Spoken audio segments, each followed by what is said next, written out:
handphone misalnya tidak punya misalnya. Ini tidak menutup kemungkinan seperti itu. Oke lah, dosen misalkan mengatakan siapa sih yang nggak punya handphone hari ini, boleh mengatakan seperti itu. Tapi kan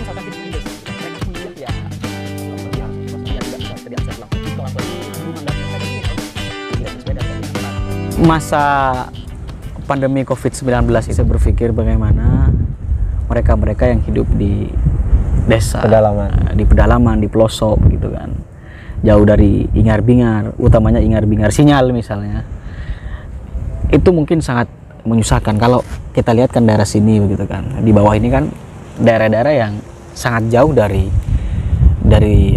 pemancar sinyal, juga dari lingkungan perkotaan, dan saya yakin itu juga menjadi kendala untuk kelas daring gitu. Bahkan saya pernah mendengar cerita mereka yang hidup di desa itu, di pelosok itu, ketika jadwal kelas daring dia harus naik ke gunung gitu kan, atau ke jalan-jalan raya. Ketika memang di situ ada sinyal, ya disitulah dia mengikuti perkuliahan begitu kan. Entah nggak peduli di pinggir jalan atau di mana. Karena memang sinyal ya. Betul. Belum lagi dengan kuotanya. Jadi memang sekolah via daring ini sebenarnya tidak cocok karena situasi di desa itu tidak mendukung gitu kan ke sekolah daring itu.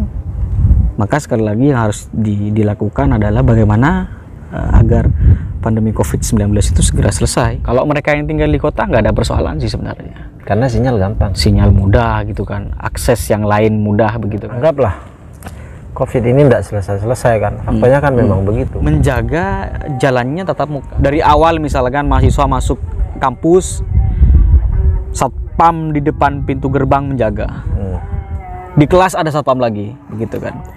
Setelah mereka keluar dari kelas ada satpam lagi yang mengontrol mereka begitu. Berikan semuanya CCTV. Daripada misalkan kuliah hari ini daring, mereka yang tidak dapat sinyal, saya pikir misalkan mereka yang tinggal di daerah belakang sini misalnya, sebut saja misalkan dia tinggal di belakang sini gitu kan, kampusnya jauh di sana, ini daerah sini ini nggak ada sinyal misalnya. Pada ujungnya gitu kan, ini juga merugikan mahasiswa lah gitu kan.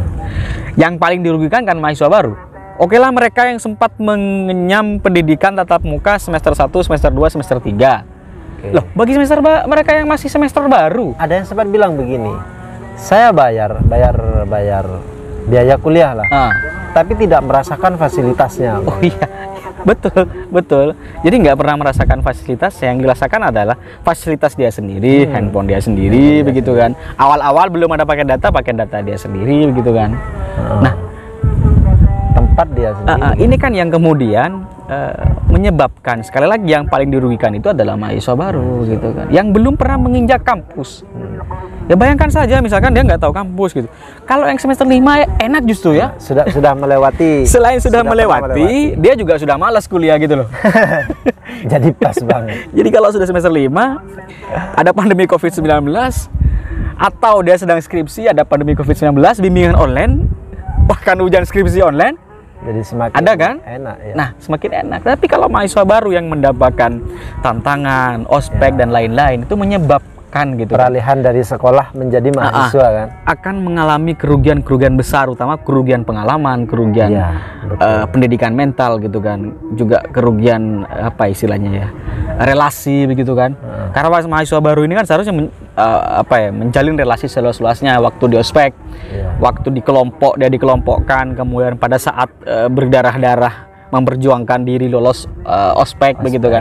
Disitulah kemudian jaringan terbuka. Cuman ketika terjadi pandemi COVID-19, mereka yang paling sangat dirugikan begitu kan, sangat dirugikan begitu. Karena dalam imaji mereka, saya ketemu orang baru, dosen baru, suasana baru, tidak seragam gitu kan, bebas menggunakan gaya apapun. Beda kalau sekolah gitu ya, mau kamu bajunya harganya 500.000, 1 juta ya, tetap seperti itu modelnya gitu. Mereka sebenarnya tidak menikmati sesuatu yang mereka tunggu-tunggu. Betul. Nah, pada poin ini kan yang harus dicatat adalah, sekali lagi ini bukan karena COVID-19-nya, tetapi karena efek antisipasi dari COVID-19-nya.